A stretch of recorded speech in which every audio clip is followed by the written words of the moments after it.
Hello, everybody. Welcome back to the Agostinho Zinga Show, episode number 88 with me, your host, Agostinho. How you doing? What's up? How's life? Long time no see. Long time no hear. Yeah, right? That's what people say sometimes, don't they? Anyway, how the hell are you guys, man? What's up? What's going on? It's your boy, Agostinho. Welcome back to the Agostinho Zinga Show, as always. Woo! As you can see, or as you can tell, I'm rather hot again today, this morning.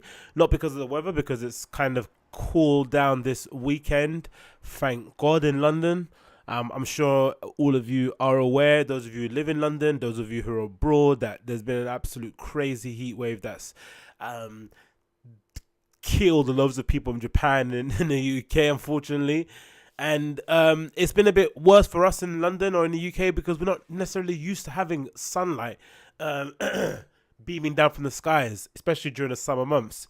We don't usually have summer in the UK. What we have is we have these days that are usually hot and days where they're most likely going to be rainy. But this time round, we've had an actual real summer. So much so, if you're watching this on YouTube, I'll quickly show you. So much so, look what I'm doing. Look what I'm wearing. I'm wearing fucking jean shorts, you know what I mean? I'm wearing jean shorts, right? So, it goes to show that even though it's still a bit cool out there or a bit muggy and humid, I still feel like, wearing a pair of shorts might be the best way to go about things. And I would have never guessed it this time last year that July towards August would be this hot. It's been amazing. Now, this might be due to global warming, so we might be heading to our impending doom. But whilst we're on our way, I'm going to have a whale of a time, man. I'm going to enjoy myself. You know what I mean? I'm going to kick my feet up and relax because, well, what can I do against a fucking global warming? It's not like those movies where the floods come in and it flushes all over across the city and you're running. Do you know what I mean? And looking back from behind and you somehow got the pace to outrun a flipping wave. I can just about outrun a bus when I'm running on the street, right, in the morning. When I go for a jog and the bus is passing me, I can just about catch up with a bus, right? That's like, I don't know how many tons and lugging, how many people in there. Imagine a fucking wave. Those movies are so unrealistic, but I love them so much. I don't know what it is about those movies that kind of get me, but, it's c'est la vie. Oh, talking about movies, fuck. A notice, public safety announcements, right? A PSA for you guys out there that have Netflix, right? For you lasses and all you fellas out there that have got Netflix, attention, please. Do not, and I repeat, do not waste your time watching How It Ends, number one, and Extinction, number two. Two movies on Netflix, original Netflix movies that are absolute fucking garbage. Now, I say this with a caveat. I'm happy they made them into movies instead of trying to split them up or spread them across 10 episodes or 13 episodes of absolute bullshit, right? So I didn't have to waste, quote-unquote, 13 hours. But I wasted an hour and a half of my time watching both of these movies that don't need to be made. How It Ends is probably one of the most ridiculous movies, one of the most pointless movies I've seen in my whole entire life, right? It's about a natural disaster that overruns, I think, San Francisco, somewhere in America, right? And the basic premise of it is that these two lovers are separated once this natural disaster happens, right? And obviously the lover then has, or the husband or the whatever, if he's the husband, I don't fucking care or no, he has to then go and rescue his wife to be. But along the way, he has to go pick up the father-in-law who hates his guts. And during that journey, even me just talking about it already sounds shit. I don't know why I watched it. But anyway, the trailer got me. This is why if you work in any kind of... Sorry about that. I sound phlegmy, don't I? It's hay fever, I think, for the most part. But for all those people that work in the creative industries or you are working in content marketing and those kind of malarkey sort of stuff, it's very important to do your content marketing to a higher level in order to get people through the funnel because it can catch people out. The trailer caught me out, right? The trailer was so well done, right? So well edited that it made me believe this movie is going to be good when it's not good, right? And me explaining it just proves it's not good. Anyway, the husband-to-be has to go with the father-in-law who hates his guts, and they have to pick up a band of delinquents along the way, and they then have to go and save the wife, right? And it's like a story of building a bond with somebody that doesn't know you, blah, blah, blah, whatever bullshit is. In the end, they finally rescues the girl because, again, I don't care. It's not spoiler alert. Don't watch it because it's fucking garbage. But in the end, he saves her and the movie ends. We don't know what happened. We don't know what caused this so-called natural disaster. We don't know why the roads and the towns are closed down. We don't know why it turned the inhabitants into bandits and delinquents who wanted to kill each other. Nothing is explained. It just ends. Like, fuck you. Number 2, Extinction. Another pointless movie. Basic premise behind this, I'm assuming, is somehow the population of the Earth were wiped out by an alien race, but then and then they were synthesized into robots or some sort of bullshit, and their memories were wiped, but some of them still have fragments of their memory still intact, so they keep reliving this horror of being invaded by aliens and then being overrun. It's just, again, similar to, I'm shouting a lot here, I'm getting really passionate, apologies, let me rein it back in. But similar to my reading patterns now, I think over time, I've allowed myself, right, the ability to put down a book if it's absolute bullshit, right? Because I think beforehand, when I started getting into reading books and I started to really up my book intake, I was adamant that I had to finish every book that I bought. But now sometimes if I read a book and it's absolute dog shit, I'll just drop it, right? And I'm doing the same with movies. Because before I used to, you hear people say it sometimes when they go cinema. I went to cinema to watch this so-and-so movie and it was so shit I walked out. I always think sometimes it's a little bit virtue signaling. Like, it's a little bit like, oh, look at me. I know what a good movie is and I'm going to make a stand and leave. Like, no one cares, right?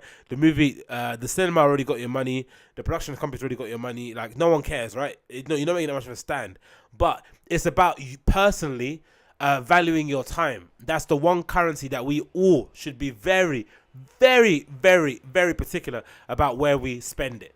Because it's something that's non-renewable.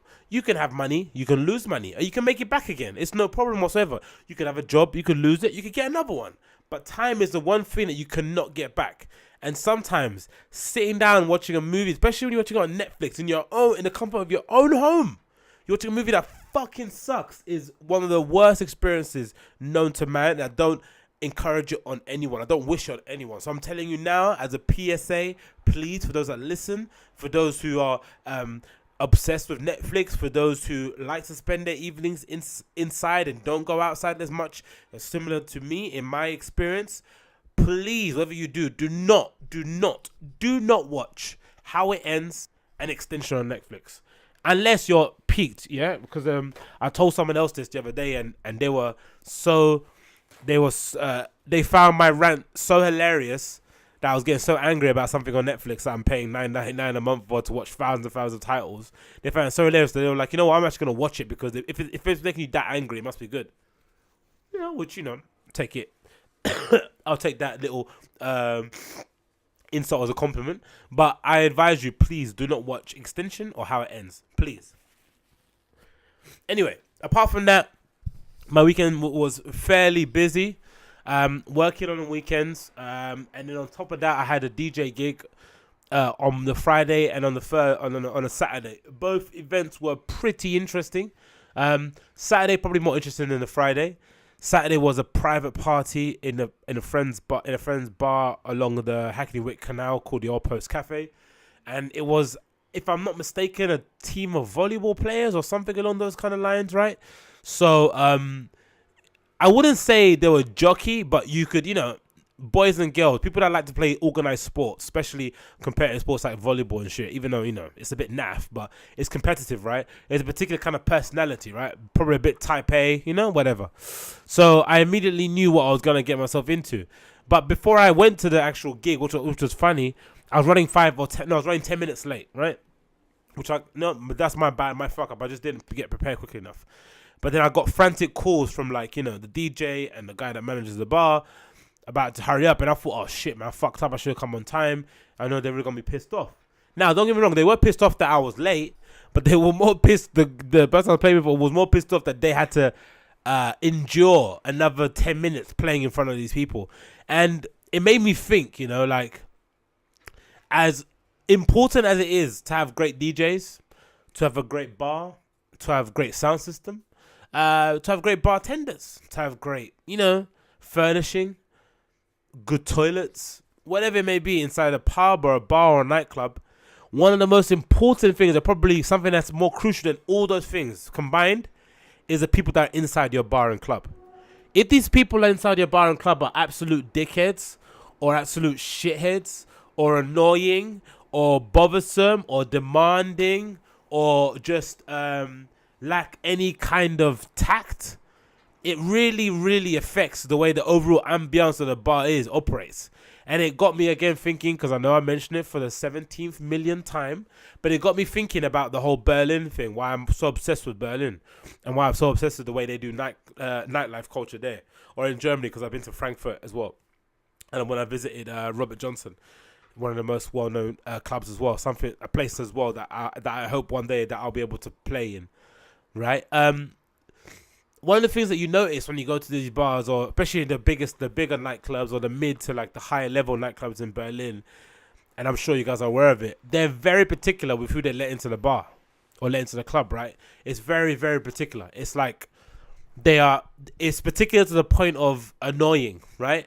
And I remember a few years ago when I first went to the Burkhard, getting into quite a heated argument or debate with a couple of people that I used to play football with, who went to my sixth form, right, to my college. I don't really keep in contact with them that much anymore because, I'm a dickhead. But I remember getting a conversation with them after we played a five-a-side football game, and they were getting really, really pissed off at the fact that they didn't get into the Berghain.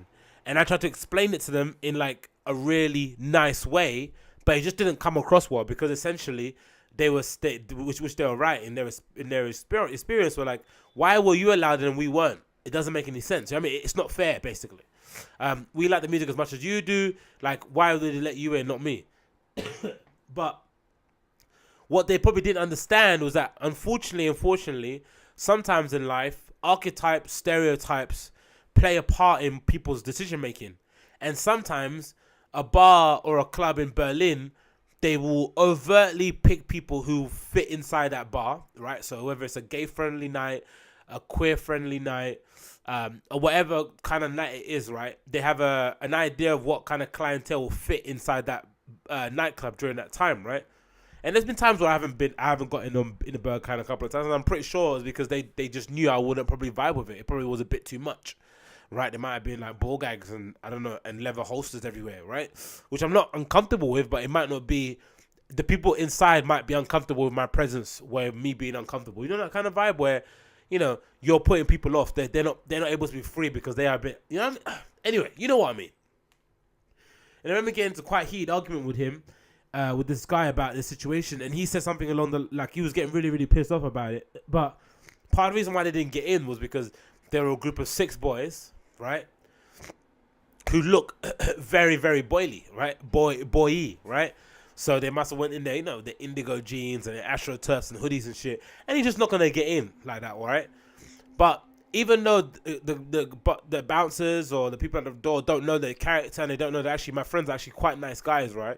They're not type to kind of go in and mess up. They just can't take the chance. So they'd rather say no to you in the hope that you would go back to the drawing board and come back maybe looking a lot more than like people would fit in, like someone that would fit in there.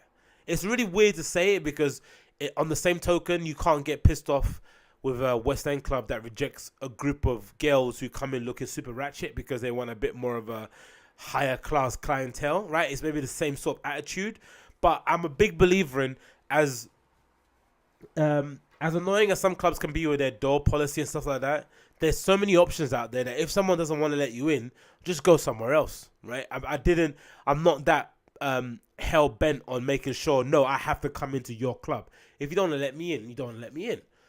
But then the net benefit of it, right? The unintended benefit of such a draconian and maybe objective and maybe prejudice way of door entry is that once you're inside, you're like, you get it. Once you're inside, you get it. Like, I don't think I've ever been into a Berlin club in my life. And now, again, I'm saying to you this honestly because I talk about Berlin all the time here. And maybe it means that I and the brunette will have to move there sooner rather than later. But I honestly, in all the times I've been there, I've never once encountered a dickhead. Now, I might have been a dickhead to somebody. Somebody might have said, that guy there with the big fucking hair is a dickhead, right? That guy there with a giant face is a dickhead. But I've never encountered a dickhead. I've never gone into a Berlin club and thought, oh, the vibe here is really weird. Never. The only time I can say it kind of might have happened was during trade show week, which was the kind of the first or second week of January, and it was during a boiler room event, right? And a boiler room event generally attracts, like, you know, general people, like scene heads, clubbers, industry people. So it was a bit weird. It was a little bit show. It reminded me a lot of London, right? Everyone's kind of trying to put a face on. I was really happy to get the spot because a friend of mine hooked me up with the spot to go in there. Goldie was playing and a few other people. So it was an amazing experience. I was super grateful to go. But it was the vibe was similar to like the places, the kind of exhibitions and after parties you'd go to in London, where the vibe is a bit weird because everyone in there is trying to like show face. You know what I mean? Like no one's really out to club or to have a good time. Everyone's trying to like connect and build or show off their fits or I don't know, impress someone, whatever it may be. Everyone's got their prerogative. But I only experienced that once in Berlin, and that was because it was an industry event. Any other time I've been there, spick span. And it made me think, what made me think of that, because the place I played out on Saturday, the crowd was so bad, right? It made the DJ want to run away. It made the bartenders want to end their shift earlier, right? Everyone in the club, apart from the people that were being dicks, felt like they didn't want to be there. And that's what that's why I say it's probably the patrons inside your bar are probably more important, which again, I'm only discovering this recently, but they're probably more important than whatever you play in there. You could play a fucking playlist of the same 10 songs. You can have a bar with a very, very limited drink offering. You can have a bar with bartenders who are fucking garbage, right? Who take ages to do anything. But as long as you have good patrons, good customers that come in there, locals that people actually like, or a group that know how to behave, you're fine, you're set. And I don't know, man, it was strange to DJ in front of people like that, right? Who were purposely being difficult, purposely being demanding for no reason. Like, I got onto the deck and I played 2 songs and this girl started asking me requests. 2. I just played 2. Just got on. Just played 2 songs. You already asked me for a request. It's like, I've just got here. Let me warm up a little bit. Do you know what I mean? And I'm not opposed to request. I'm very aware that I'm in my infancy of my DJ quote unquote hobby or career, right? I've not really earned the right to play what I want yet because the venues that I'm playing at usually don't permit me to do that. Not that I'm being told not to do that, but I want everyone to have a good time, so I'm very crowd focused. I want to make sure everyone has a good time. I don't want to just play my own set like I'm playing in my bedroom. What I then do is that if I can't play my techno house, Afro house, whatever sets in a bar, I'll just do them at home and upload them onto SoundCloud, right? I'm still practicing, I'm still getting that sound out, but I'm just not doing it maybe for an hour in a bar sometimes. Cool, no worries. But I don't know, man, have some decency, dude. Like, I'm gonna play. It's not like I've come in and it's not like I started and I started playing a Ben Clock song. I am gonna play what you want, but just give me some time. Do you know what I mean? Especially longer than 2. It's 2 songs, my G. Which was interesting, but for some people that would kill them. For some people it will be like a death knell in the coffin or whatever. It'll be like dying a slow death. But I'm so thankful that I've been given the opportunity, or that people want me to go and play outside my house and pay me a nominal fee for it. The money's not really important about in this stage of it or whatever. Maybe it does help in terms of giving you. It's like a positive reaffirmation. It's like letting you know that you're doing a good job because people are willing to pay you money for it, which is good, don't get me wrong. But I'm more grateful that people actually want me to play places. Like, I remember, I think even this was probably the gap between I just ended playing in Dalston and I wasn't really going out there that much, so I don't really have any contacts. I didn't really know anyone. I wasn't really about that area anymore. I wasn't the hip name in the town anymore. I kind of purposely took a step back from being out there, and plus there was a changing of the guard. Like we kind of got replaced with other people that were new and fresh, who kind of attracted a new audience, and naturally you just stop going because you just don't want to go anymore. Blah blah blah. And there was a gap in those times where you send out emails to bars and whatever, and and promoters asking them to play somewhere, and you just get air upon road. You know, it's like you're sending an email out into deep space, no reply, no nothing coming back, which was, you know, not, I wouldn't say frustrating, but it was annoying because I knew, or I still know now, that I'm better than, I don't know, 80% of the people that are playing out there now. Like, I don't care. I've been doing this for long enough. I've been doing it for maybe like 6 years now.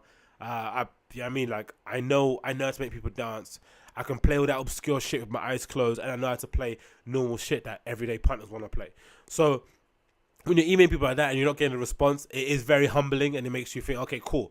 I have to, even though I know I'm good, I still have to work on my craft, and I still have to hustle, and I still have to eat shit until I finally get to what I need to get to. And even now, I'm not anywhere close to what I want to get to. Do you know what I mean? I have very, very lofty ambitions, and it's not even like a full-time thing. This is just like part of my arsenal of things that I want to do. I'm trying to attack loads of things at the same time, right?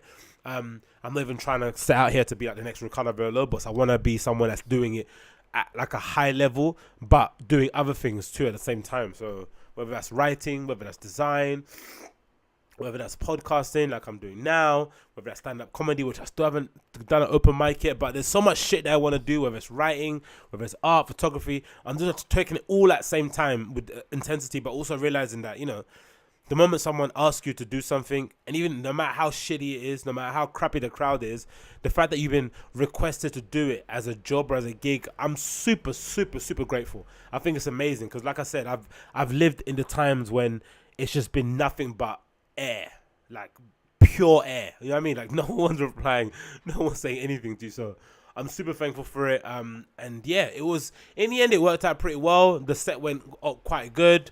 I played some songs that they like. I played some songs that I liked. I like to kind of do that, you know. Even if I'm gonna play a crowd-friendly set, right? Because it's a private party and they want to hear a particular kind of stuff. I'm not gonna be like a jukebox. I'm gonna play it what you want to play, but I'm gonna play it when I want to play it. Don't get me wrong. It's just not really, you know. Oh wow, I'm being defiant, right? I'm not being that super defiant, but I still kind of, you know, I don't know. Let's do 2 for you, 1 for me, 2 for me, 1 for you. You know, they kind of go back and forth. So I enjoyed that. I thought that was really good. It was a good experience, again, to play in front of a crowd that was a little bit difficult, a crowd that was a little bit annoying. But like I said before, it did really let me understand that bars and clubs have a real responsibility to ensure that people are in there are not dickheads. Forget everything else. If you got good people inside your bar, the bar will be popping. Everyone have some fun. I'm sure we've all done it, right? We've all been on holiday in places, or we've been out in places and walk past somewhere and it looks amazing in there. Like, you know what? Let's pop in there because everyone's just catching a vibe. Doesn't mean they're not all friends in there. They don't all know each other, but there's some sort of weird osmosis of fun happening, right? Where everyone's kind of like soaking you all in together. You walk by, you're like, you know what? I wanna jump in there, man. Do you know what I mean? So that can help sometimes. So yeah, all in all, good times. I enjoyed it. It was a great set. So I ended up playing on a Friday, ended up playing on a Saturday, and then end up Sunday just like resting and chilling out and taking it easy. But it's kind of taking its toll on me a little bit in terms of fatigue. Working out 5 days a week or 6 days a week sometimes. Plus DJing like nearly now every weekend, so nearly every Friday, Saturday, or sometimes a Friday, which is kind of tiring or whatever. But this is what needs to be done. Plus vlogging, like again, I was vlogging for 4 days in a row, then I dropped it over the weekend, which is, it goes to show how hard daily vlogs are, man. It's super fucking difficult, and I'm just doing it on my phone. Just on my shitty phone, and I'm still unable to fucking vlog properly. It just shows how bloody difficult and how much respect I have for vloggers that do it professionally. It's very, very difficult to do it. But what it has shown me is that, you know, creatively doing that, it just keeps your brain ticking over. Having to make little videos, you're editing them on the iMovie, on the phone. It's really simple to do, but I find it very difficult to keep up consistently. So I'm going to jump back on that again. But yeah, this is the life that you have to do. If you want to achieve your dreams, any kind of respect, especially creatively, you just have to have a 9 to 5. You have to have a job that kind of brings in some money, and then from the hours of like, I finish later, but if you finish normal time like 6, from the hours of 6 to 12, you just got to bang out your hobby, your interest. You just got to do it again and again and again every single day. You just got to do it, pile it on, and but the one thing that you have to be aware of is you have to just know how to judge if you're good at it or not, right? I don't think doing it for 7 years and not seeing any benefit is a good idea. But if you know you're good and you know you've got potential, you know you've got talent, which I know I have. I got the talent. I know I have the potential, but just got the hard work is the variable that not a lot of people have, and the consistency too. Like I mentioned with the daily vlogging, I dropped it after 4 days. You know what I mean? Like that consistency of good doing it again and again and again, that helps, and it helps with all things. Like I did my daily vlog every day, and my subscriptions on YouTube jumped up by 10. Right, so I had 10 subscriptions in a week, which I don't necessarily usually get, just because I was posting every day, and plus my podcast. You know what I mean, it all helps. It all adds to it. So this is the life you have to lead. Again, you're going to be fatigued. You're going to be tired. You're going to feel like you're missing out on things. You don't go to certain events. Like, apart from I think, honestly, apart from the stuff that I go to DJ, and I don't go out, man. I go to DJ, the places I go to DJ at, and I come back home. I sleep. I wake up. If I got work in the morning, I work. I go DJ again. I come back. I'm not even going out. Like, you know what I mean? Like I used to before. I'm actually spending most of my time indoors, making a podcast, recording a mix, writing, reading. Do you know what I mean? Like that's kind of most of my time is being spent, and I'm feeling a lot better for it. It's a bit taxing on the brain, don't get me wrong, because I'm always have to be engaged, and it is kind of limiting my drinking too, which is also helping, because when you wake up in the morning and you're foggy brained, you can't do stuff well, so it's limiting the amount I'm drinking as well, which is fucking amazing. And yeah, it's been an interesting journey so far, but again, that was an interesting time in the bar. It showed me again why maybe having door guys and door girls is so essential, especially ones that can judge if someone's too inebriated or too fucked up. And yeah, that was my experience. And I think it might be a bit of a break this weekend and then back onto DJing again next week. But Jesus Christ, man, chocker block week. And I guess it's a lot easier when you don't have a full-time job, right? You can possibly do it. But I'm guessing now for the spare thought for the professional DJs that are flying in between Ibiza, Amsterdam, Deck Mental, and back again to America to a festival. It's a taxing schedule, especially during the summer. But that's the life that you want. You have to accept the fruits with all the fucking troubles and pros and cons, whatever that saying is. Anyway, that was a long-ass intro type thing. Let's jump into some topics that I kind of circled down here. Number one is woe. What's woe? I've written this on my thing called woe. Oh, yeah, shit. All right, cool. So, I'm sure some of you guys are aware or know what Radar Radio is, right? For those that are unaware, Radar Radio was an online radio station that was very popular with, people in the scene, whether they were hipsters, whether they were guys involved in the UK hip-hop and grime scene and whatever it may be, and fashionistas and stuff started to get involved in it too. This came during the time when I think NTS kind of was popping up a bit, wasn't it, right? NTS was kind of like jumping up and becoming more prominent. It's always been something that people have been interested in, but a lot of people were egging to have shows on it, me included. I did ask a while back, right, when I was pretty still involved in the Dalston scene, and I kind of didn't get a yes or a no. And judging by the people on their lineup, I thought I was better than most of them anyway. So I was like, you know what, I'm not begging for this shit. I don't really care. So I kind of left it. Whatever. I didn't ask again. But a lot of people like having a show on there. It's very well regarded, I think, within the industry. People I think it's probably a good look too for your CV. Everyone wants that picture of them in that little hut thing that they have in the Dalston Square thing, wherever. Is it Gillette Square? I think it's Gillette Square. It's a good look, so it's good, right? So it's a weird kind of resurgence of internet radio coming back in vogue. Probably has some sort of relation to the whole podcasting rise and whatever it may be. But it got really popular. So the other alternatives kind of sprung up, and Radar Radio was one of the popular ones, right? Especially amongst the kind of a younger demographic. NTS is probably more mature and maybe a little bit more grown up, music-wise, and then Radar Radio is probably more like grime, bass, and all that sort of shit, right? Hip hop. So that's the kind of direction that they were going in, and they also had like loads of kind of like topical type shows on there, like morning radio type shit, like Breakfast Club type stuff, right? Like call-in stuff, right? So it was quite popular with everybody. But the interesting part of the story was that the founder of Radar Radio is the son of the chairman of what? Or the owner of Newcastle, Mike Ashley, who's very controversial figure. He's also the co-founder of Sports Direct, and this kid kind of like took all of his his endless pots of money and decided to build an internet radio station, which I'm sure, in the beginning probably didn't make that much money. It was probably more of a time suck. It probably drained more of his money than it did make him anything.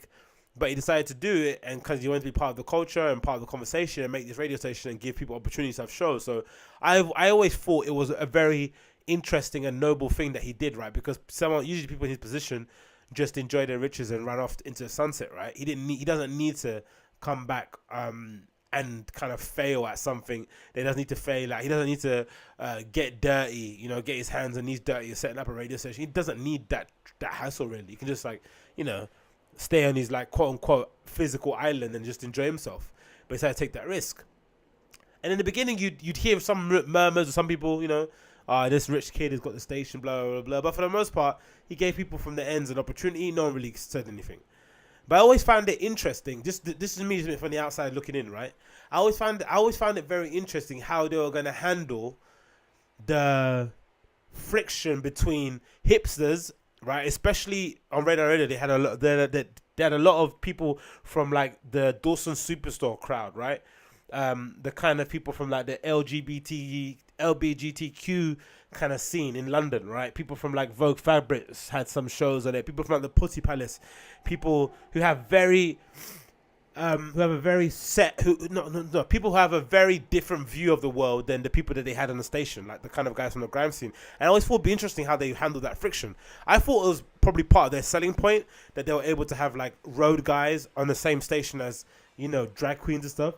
I thought that was cool. But knowing London the way I know London, and knowing ends people the way I know ends people, they're a lot more backwards or a lot more conservative than you'd hope, than you like to think.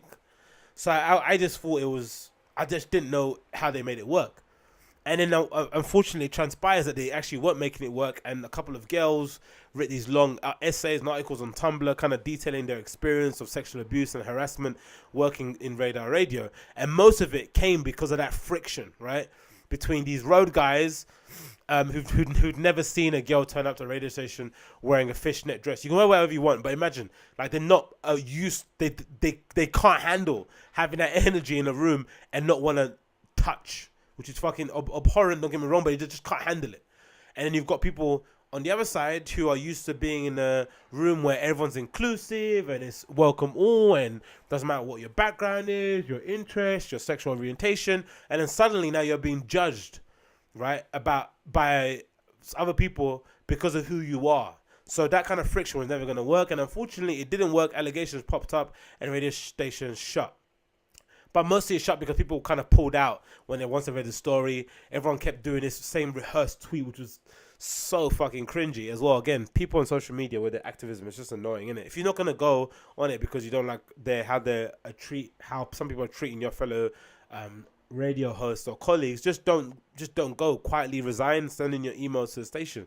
But everyone had this same sort of cookie cutter due to the current. Due to the findings or whatever they found out, I'm gonna be pulling my show off the air, the same rehearsed shit, right? As if people at radio were sitting there thinking, oh my god, no, not you, whatever. Anyway, it was a very bad thing. You feel sorry for the people that were involved that did get sexually abused, and the kind of station kind of went on pause pending an internal investigation. Now, I didn't think that they were gonna go under. I thought maybe they were gonna take a pause. They were going to get rid of all the rotten eggs that kind of fucks up the station. And then they were going to invite everyone back in again and kind of go through some kind of awareness program thing that kind of the Starbucks guy... I'm not a fan of it, but what the Starbucks in Philadelphia did when those two black guys got arrested, and they kind of went through this unconscious bias training, which was a bit weird.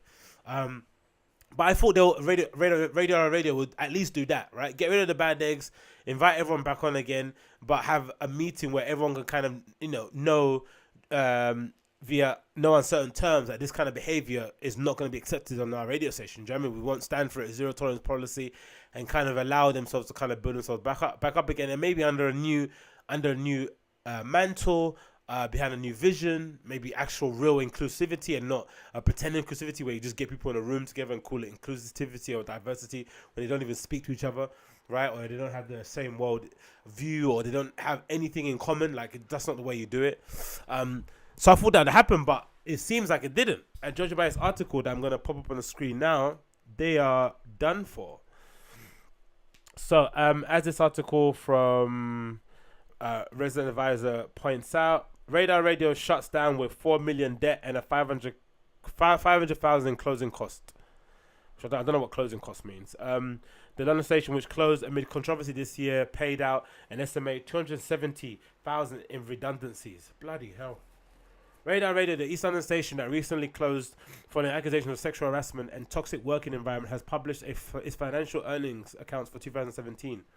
In its annual report filed to Company House, a UK-based company reports losses of just over 1.3 million, up from 826,000 the previous year. It owes a debt of 4 million, mostly to Mash Holdings Limited, which owned by retail billionaire Mike Ashley, father of Radar Radio director Ollie Ashley. The report confirms that Radar has the financial support of its parent company for at least the next 12 months. The accounts also revealed that more than 500,000 closing costs, with an estimated 270,000 in redundancies plus 230,000 fees related to the decision to cease broadcasting. 16 people were left without a job after Radar Radio went off air on April 16, 2018, following public statements that Radar's working environment from Pussy Palace, Ashtat Al-Hura, and others. Subsequently, many key DJs cut ties with the station. Reservoir had reached out to Ollie Ashley for the comment. Bloody hell, man. I didn't know they were going to go under like that. I thought, honestly, that they were going to just, like, clean shop, kind of, get rid of all the baggers, like I said, and kind of go in the new direction. But I guess it was that bad of a toxic environment. And, that's the unfortunate side of these sexual abuse or sexual harassment allegations within a workplace, especially when it's like an independent company, especially when it's a company that's under 15 people. I'm assuming the HR processes aren't really set up in a good way to kind of really, because I remember actually a girl mentioned that in one of her essays, like, she reported it and felt that nothing got done, but it's really hard to kind of get it done in a company that is maybe only 15 strong, full-time employees. Maybe the HR person is actually a receptionist who also doubles up as an office manager. It's not a kind of a specialized job, and I don't know, loads of things like that happen. And it's also sad too for everyone that's involved, because these allegations not only hurt the people who are getting abused, not only hurt the people who do the abusing because reputation's been damaged, but also the people that are just working a 9 to 5 running the station. They all lose out on a job in April. Do you know what I mean? During the summer months, you might have planned holidays to go to, all this sort of stuff, and you just kind of lost your job because some dickheads in your station decided to take it upon themselves to start touching up girls in there. Do you know what I mean? It's just ridiculous. Again, but maybe the wider question that needs to be spoken about, that maybe there's probably not the right time or space to speak about, is that friction. Like I mentioned before, with how picky German clubs are with who they let into their club, there is this idea that there is a friction, right? There is a friction between who you let into your bar. Like, I've been sometimes out in clubs in London or in Dalston or something in Hackney where it's been like I won't be letting the guy be like, it's a lesbian night tonight. Now, I have no problems at all being in a nightclub full of people that happen to be lesbian or gay. I've been into I'm into techno. I'm into the Berlin clubbing scene. By its very nature, it's I'm into, like, the 70s disco, Loft New York, Studio 54. By that admission, it means that I'm okay with being in an environment that welcomes everyone and anyone. That's where that music kind of sprung out from, that community. You can't be homophobic and into disco. It just doesn't happen. Sorry, this just don't happen. But I remember going to clubs and being rejected and being told, hey, it's a lesbian night. It's not. We're not going to let you in. And I didn't. I was all right with it. Even though I know I'm going to be well behaved, I think there's an understanding that sometimes putting some people in a room with other people won't necessarily work the way you want it to work, right? Diversity just through pure people inside the rooms doesn't really work that way. It should be a diversity of, like, kind of mindsets, right? Of competency, of understanding, life experiences. That might help, but it's hard to judge that from the kind of from just an overall image. But I think that's something that has to be kind of questioned or kind of understood. Because that's maybe why NTS works really well, because you can this isn't a slight, this isn't a cuss on them, but you can kind of, you could kind of, they're all kind of interchangeable. People that present on there, they you know, there's not a real kind of like differences in taste or appearance even sometimes, which is bad to say, but it is what it is. They all kind of have the same kind of general interest. So it will be very unlikely that you'll hear a case of someone at NTS Radio being sexually abused or being taken advantage of because, you know, someone took it upon themselves because that he or she turned up in a scantily clad outfit, right? Because they haven't used to seeing that kind of thing, and it's something that's just blowing their mind, or because the girl's talking about sucking dick in the morning on radio or being very open about their sex life, that somehow these guys are thinking it's an opportunity, or that means that they're ready and that they want it, right? There is a friction behind that isn't really addressed, and I think that's what radio suffered from. That kind of inclusivity, that welcoming people from different backgrounds kind of fucked them over in the long run, because some people just weren't ready to be confronted with those type of people when they were in front of them, like right in front of them in their face when they're doing a radio set. Again, it's really sad for everyone working there. Everyone really sad for people that lost their radio jobs, people that lost their gigs as well. Like, you know what I mean, annoying, but again, I'm a little bit dubious of these radio shows anyway, especially with podcasting and things like SoundCloud and YouTube. You could do your own. You don't need to have their platform, but I guess for the most part, if you're using their platform, you want to have their audience so that their audience can follow you, and you could kind of siphon off some of their audience and build up your own, and hopefully lead other opportunities. But I think for all those that have been fired, or for all those that have been let go, for all those that have kind of stepped away due to all those allegations, like now is the time to kind of take your future in your own hands and do your own thing, man. Start your own show. SoundCloud, Mixcloud, these things exist. Things like Anchor on your phone, like upload your own sets. Like Beats in Space Radio guy has his own kind of like selfish little station that he runs in New York, that he kind of invites his guests that he kind of likes, people he vibes with, and he gets them to do a little mix online. Do you know what I mean? That kind of thing, and he hosts it all online through a flipping server. Like stuff like that, I think is super important to do, especially nowadays. Like, I don't think there's any point in paying subs and going on this radio station unless it's something really big, like a BBC One Extra or something. I mean, when you have access to, like, you know, a whole population. But something as niche as an NTS or a Radar Radio, you could probably do without it. Even a Rinse FM. Like, I can't remember the last time I actually listened to any of those shows. It could be my own kind of bitterness, right? But I think for the most part, I don't listen to them. I might listen to a mix, but I don't listen to a radio show from NTS. Like, I don't think I even listened to an NTS mix in my life, for real. And just, you know, there's so many other things to be listened to at the moment. So you could do your own show. You could put it up as a podcast. You could upload it onto SoundCloud yourself. Like, you don't need to go on a platform. But I'm surprised it had to end so abruptly. But I guess, you know, things are really going pear-shaped in the background that we're not probably aware of, or that I'm not aware of anyway, for the most part. What else is next on the docket? Casey Neistat Logan Paul interview. Oh my God. So, let's fast forward this a little bit here. I think it's point 3. Let's go here and here and here. Now, before I play this, I'm sure you're all aware of the whole Logan Paul thing, right? I don't think I need to explain that much, you know, how he's become like the social, let me hide that now, how he's become like the social pariah of the whole YouTube community, you know, through his like outlandish acts that kind of one after the other increasingly got a little bit more ridiculous until he went to Japan and he filmed a guy who had hanged himself in a suicide forest, and he was kind of, you know, him and his close of friends were really pumped up about it, right, which rubbed everyone up the wrong way. And he eventually lost his monetization, and loads of things have happened, right? Dropped sponsors, like he kind of went on this big tour of shame, public shame. At first, he was kind of caught in it, right? He did that whole video where he kind of pretended like he was like stuck in a cave somewhere with a big beard, and he kind of came out of hiding, and he kind of redemption tour. But I think now he's kind of noticed the gravity and how much ill will there is towards him. He's kind of gone his whole redemption tour, and it's kind of culminated in this documentary that he's filming, which is interesting because he's filming a documentary about a redemption that hasn't happened yet. I think Casey Neistat mentioned it in an interview. Usually when you do a redemption tour, it's sort of like after the fact. So imagine if Louis C.K. has taken all this time out during, you know, these allegations that he masturbated in front of these girls. you take time out, you kind of reflect on it, you do some things that people can see and say, oh, okay, that's him understanding that he fucked up.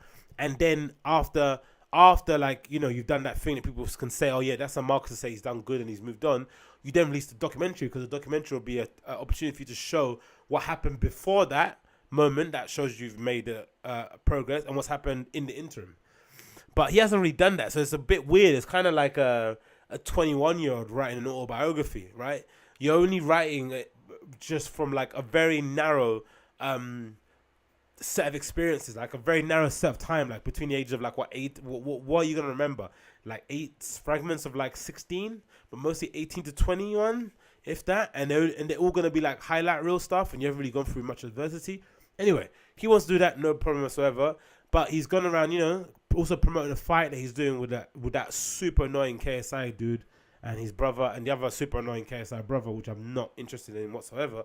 But the thing that's interesting about this is that he came and spoke to Casey Neistat, who's probably one of the most hardened defendants of the whole YouTube community and how to conduct yourself and things that like he's very particular, because I'm sure, you know, he's made his entire career making short movies and films on YouTube, so he's very precious about the way people treat YouTube, and he's even precious about the way YouTube treats his creators as well. So he's very protective of the platform. So I thought it would be a bit of a car crash interview, to be honest, because Casey seems like someone who wouldn't like Logan Paul, right? Or he wouldn't like his actions. Maybe not the person, but the way he kind of goes about things, you know? But they kind of share some things in common, you know, the kind of, you know, unnecessary clips of them, you know, of fans shouting at them during the street and them involving them in the edits. You know, they kind of, there's a bit of a narcissistic vibe that they both have, you know, this kind of like self-centeredness, you know, aspect of it. But for the most part, they're polar opposites when it comes to what kind of content they create. And the interview itself is interesting, but there's one part of it that really made me laugh. That hopefully I think I might have a clip of it now. Hopefully I do. Let's see if I got it. Did I mark it time-wise? Oh, no, let me see. So, interview kind of starts around here. Let me put up on the screen. Overnight. Becoming the most hated man in the world in the snap of a finger. So, the question that the doc answers is, how do you recover from that? Can you recover from that? Me sitting with you right now, I'm in the journey right now with you. Like, is it possible for Logan Paul to make a comeback? Or am I going to be a failed YouTuber and fall and crawl into a hole like half the world wants me to do? Just ask directly. Is this a fluff piece to make people feel better about Logan Paul? No, not at all. It's from making content throughout the years, I try to be as unbiased as possible. And when you say fluff piece, like what? Because like a bullshit video. It's just like. I find it funny that he didn't know what a fluff piece means, which is, you know, kind of adorable. But it does raise an interesting question, right? Are you allowed in the current society, or currently now with the outrage culture and everyone wanting to be really pissed off with everything, everyone waiting for a reason to kind of react and become an activist and fight for something, are you allowed to make a comeback? Now, I'm not excusing what Logan Paul did. I think it's bad, but I think part of the issue that he has is that a lot of people don't like him anyway, right? They didn't like his content. They thought he was annoying. They didn't understand why he was so famous. They didn't understand why he had so much money. They didn't understand why kids found that stuff sort of funny. It just pissed them off, right? That he was popular. So the moment he did something that would generally be not accepted amongst the whole population, right? It's not like an Asia Pacific thing. It's not like you don't get it because you guys are old. No, he did something that everyone kind of thought was shitty. Everyone piled on because they wanted to kind of get him the fuck out of here, right? Kind of similar to the whole what Charlemagne the God's kind of going through, right? It's helping that his industry friends are not saying much, but Charlemagne the God was, you know, always been kind of a controversial and divisive kind of figure, and he's built up, but now he's kind of changed and evolved into this kind of conscious, more, you know, well thought out, a little bit more reserved character who's now got HBO money behind him. But he made a mistake, fucked up in the past, and now they're kind of using that to kind of hit him over the head with, which shows that there's a lot of ill will towards Charlemagne the God. Maybe with some people in the industry, some people in the scene, they kind of want to see him tear down. Now the idea is that, can you make a comeback though? Like, let's say you made a mistake. Let's say no one is trying to fuck over your career. Let's say you have made a real big fuck up, right? You did the mistake. You fucked up. Can you make a comeback? And I think sometimes no. If it's an honest mistake, it feels like you can't. It feels like you're confined to the history books as a failure, and that you're never going to have another career again, especially in the industry you're working in previously. You can see it with Jeremy Piven, right?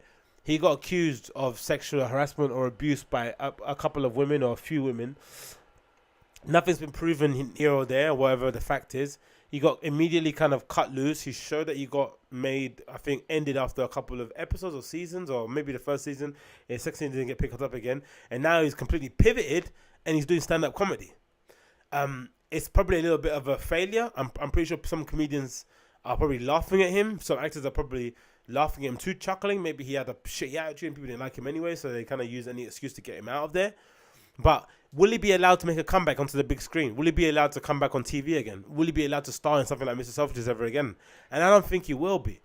I think the only chance you get as a comeback sometimes in life is if it's something that everyone deems to be innocuous, or it's something everyone deems to be interpretation failure.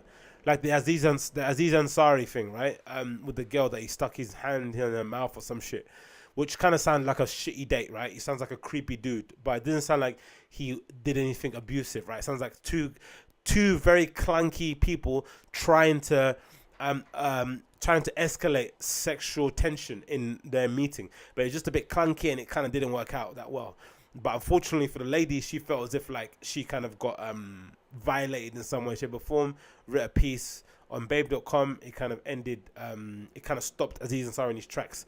But a statement came out lately, the other day, where Netflix basically was saying that they're ready for Aziz Ansari to begin working on his show again, which I forgot the name of it, but it's really funny. What's it called? Master of None, right? So they're ready for him to come back whenever he's ready to come back.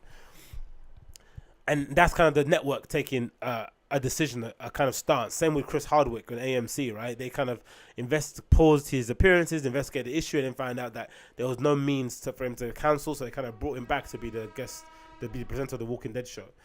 But I'm not sure if Logan Paul will have that kind of grace. I'm not sure if he's built up so much ill will towards him that there's just no coming back. Like, to the level that he was before.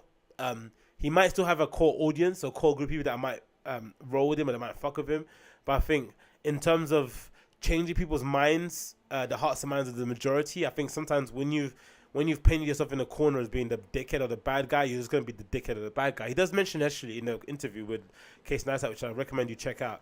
He does actually mention in the interview that I think Casey asked him, like, why after that whole controversy did you then go and taser a rat or something, right? They tasered a dead rat or something.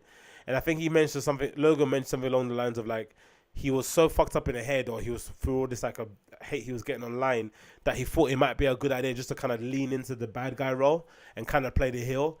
Like, if everyone wants me to be the bad guy, to be the bad boy on YouTube, then fuck it, I'm just going to be it. But it's not him. He cares too much about what people think. He actually has feelings. You kind of saw that a little bit from the clips of him doing the fight press conference, which is fucking like made my eyes bleed, right? But I watched a bit of it with KSI when they did it in London with the True Geordie. You can kind of see a little bit of it when he kind of walked off, or he kind of looked like he was about to cry. Unfortunately, he cares what people think, so he's not immune to the criticism or to the things that people are saying about him, which will probably help a lot more, right? If he was a lot more like FuziTube, where he was a little bit psychotic, a little bit like single-minded, a little bit like, you know, selfish, it probably wouldn't matter. But he actually cares what people think about him, so he's doing probably too much to redeem himself in public. He should probably do a lot of this in private and just take time away and just kind of like reflect on what he's done, and then come back like with some reflection later on. Because I think constantly putting yourself out there on video, vlogging, making documentaries, you're constantly performing, you're constantly on show. You have an interview with Casey Neistat. I saw a little clip of him on Jimmy Kimmel too. It probably does not serve. It's probably not helping the the perception that he's trying to change, because it seems like, everything's rosy in his garden when it probably isn't. And for people on the outside, they're probably like, oh, he hasn't been punished enough, right? He's not silent enough. And I think maybe that kind of helps too. Just kind of disappearing when something happens to that. Just disappear. And of course, use the time to reflect properly. But I think it helps the social justice warriors kind of type people to feel as if they've done their job if you've kind of just disappeared, because it makes them feel like, they've kind of taken away your source of income or your job, and you've kind of gone away and reflected on it. I don't know, but I think it's a bit too much. I'm not sure what the documentary is going to do. I don't think it's going to really help him overall. I think, unfortunately, he's painting himself into a corner of being a bad guy, and if I was him, I'll just lean into it. Again, I think when you're that obnoxious and you're that excited to see a dead body, it's just a part of you, really. I think you're just pushing the envelope, right? It's like a douchier version of Jackass, right? Like, that's basically what it is. Unfortunately, this is the issue when you give jocks YouTube a channel and you give them notoriety, and you also give them talent, right? Because he has undeniable talent. Him and his brother Jake are talented at making YouTube videos. They understand that language very, very well. But jocks being jocks, they have a very, I don't know, not even simplistic. They have a very weird way of looking at stuff. Like, it doesn't really necessarily make sense, right? They kind of don't think things through the way some other people would think things through. Like, just editing that video and seeing it back again on Adobe Cut or whatever, or Final Cut Pro on iMovie, like, you'd have to have cringed at yourself laughing at a dead body. You just wouldn't put it up. You're just like, you know what, I'm going to leave this. But they didn't think it was a bad idea, which says a lot about their character, but also says a lot about their temperament. So maybe just lean into that a little bit and stop pretending to be another person, which goes into a lot of what the whole Demi Lovato things happened with her, right? I remember a few years ago, she came out really strong. I think this was during a time when Miley Cyrus was like all over hip hop and hanging around with what's his name, Mike Will Made It, and doing all that shit. I remember her being very against the whole like hip hop thing, saying, like, glorifying drug culture is really bad and shitty for the kids. When unbeknownst to anyone else, she was a flipping addict. You know what I mean? She was addicted to pills and to heroin and shit. Like, she was going through some dark shit. And I think Gary Vaynerchuk mentioned it in another interview, that that's where we need to get past. Like, if you look at Demi Lovato's last 5 posts on Instagram, you could never tell what was going to happen after. There was no hint of her being damaged or being hurt or in pain or feeling lost or confused or relapsing. There was no evidence of it. It just happened like that in a flash. Do you know what I mean? Because you're presenting one image of yourself in the public, but really you've got all these inner demons going on inside you. So I think if you're Jake Paul and you've had this kind of weird, devilish kind of meanness about you that kind of wants to cause a bit of trouble, lean into it and just be honest about it. And I think people at least will know who they're kind of working with. But when you pretend to kind of be a person for the people, you kind of fight for the underdog, you're inviting kids around your house to do videos with you, you're about the community and your fans and love and all that sort of shit, and then you film a dead body. It's a bit like, it's not congruent, as they say. But yeah, let's see if the redemption works. I'm not sure when the documentaries come out, but I'll link the Casey Neistat Logan Paul interview in the show notes. You can check out. I really recommend you check it out. It's a little bit awkward because you can tell Casey doesn't really like Logan Paul, the YouTuber. Maybe he likes him as a person, but the YouTuber's not really a fan of, and he kind of really takes it to heart how bad he's made YouTubers look.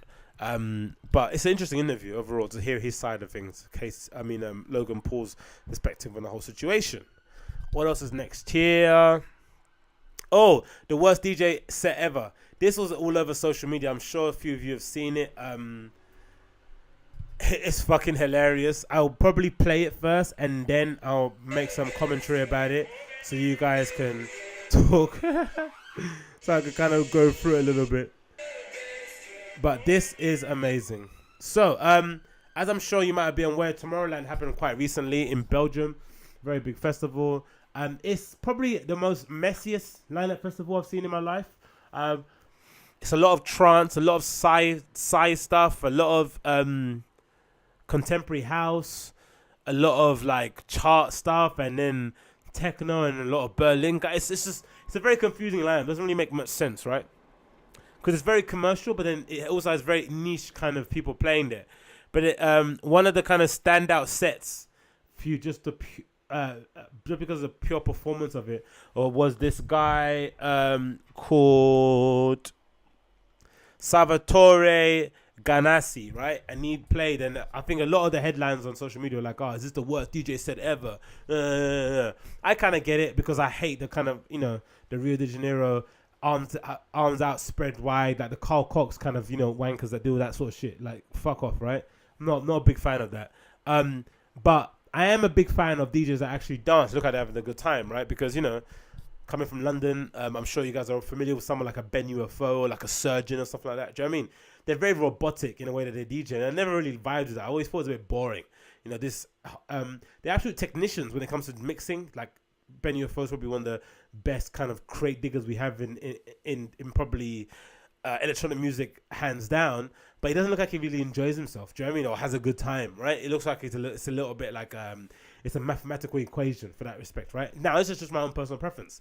I prefer my DJs dancing. I prefer them being a little bit theatrical, which is why I like Nina Kravitz, or I like a Tiny, or I like a Black Madonna, or I like a Ricardo Villalobos, or a Seth Troxler. People that perform, do you know what I mean? Or a Luciano, do you know what I mean? People that actually go for it, actually have a good time. And for me, I personally thought this set was amazing for that, because it shows how much importance of performances. And if you watch any of the performances on Tomorrowland, then most of the stuff that they're doing is the arms out wide, and then they're also doing the standing up on top of standing on the deck on a deck thing.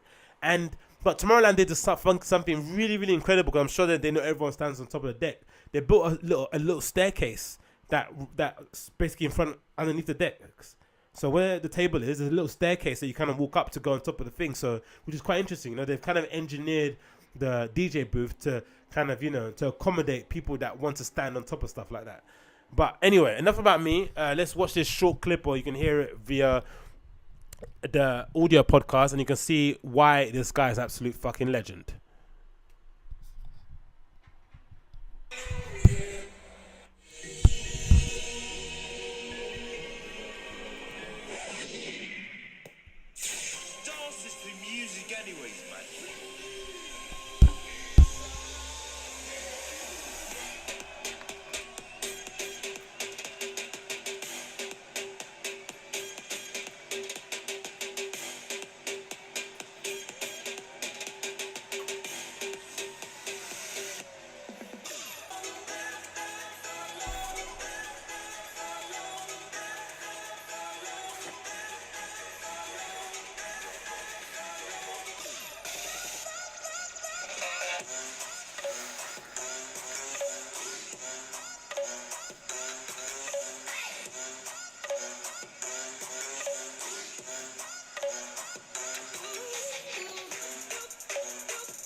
I absolutely love this guy. If you listen to this video audio, he's essentially covering his eyes. He's sucking the speakers. He's got his legs up in the air, twirling them up and down. He's doing handstands behind the booth.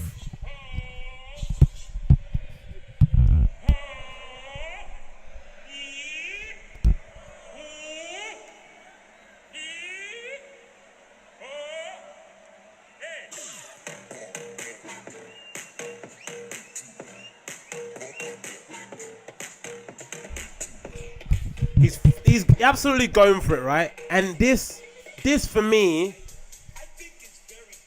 is what fits really well within a flipping Tomorrowland DJ set, right? Because this is what they want. This is what that crowd wants. They want him to sit on top of a speaker, let the song just play. And honestly, throughout this whole set, he's probably got his headphones on like 6 times, if that. Right? He's not even mixing with his headphones. He's probably got everything set up on cue points or whatever it may be. He's got that to an exact science. But what I like about it is that he's doing it with cue points, right? So he's not pretending he's gonna mix, or not pretending he's overly blending anything. But then the time that he has left in between, because everything is set with cue points, he's doing theatrics. He's flipping, going for it. He's kind of just using it like a circus. And Tomorrowland's a little bit like a circus, right? And this is what I like about festivals like this, because it's so commercial, it's so like, you know, it's a bit cheesy, but that crowd wants to see this. That's why sometimes when you watch Tomorrowland DJ sets, I watch them every year just to kind of see what everyone's kind of playing. And whenever you watch them, it's kind of sad when they get someone on who's like a quote-unquote Berlin or a techno DJ, right? because they don't get it. They can't do it. And what sometimes Tomorrowland do, which is kind of embarrassing, is that they'll get their own guy to kind of do the kind of emceeing on the mic. Like, all right, everybody, anyone from Germany here? Let me see you say hello, or whatever. All that sort of shit. And you never hear that sort of kind of thing when you're in an underground club. And you can kind of see the look of shock and disgust from a quote-unquote normal DJ who's never kind of had to experience that, having to DJ alongside somebody who's lowering down their volume of their music and shouting over the mic about who's from where and doing crowd work. You know what I mean? But the ones that really smash it are the guys that are part of that whole crew, right? The Swedish House Mafia. They kind of know that for theatrics. That's part of their performance as a DJ. It's kind of like a performing arts thing. You jump up, the sounds, the sparkles, the splashes, whatever. And I personally thought it was amazing and great to see at least someone having some kind of fun. I'm pretty sure this is his first set at Tomorrowland. It might even be his biggest break that he's got so far in his DJ career, this Salvatore guy. And he's enjoying himself. He's fucking going for it. And it just made me happy. Even now talking about it, it makes me excited knowing that there was somebody, he really looked forward to playing at this festival. It's mean the world to him, and he did all these fucking frat tricks, sitting on top of a speaker.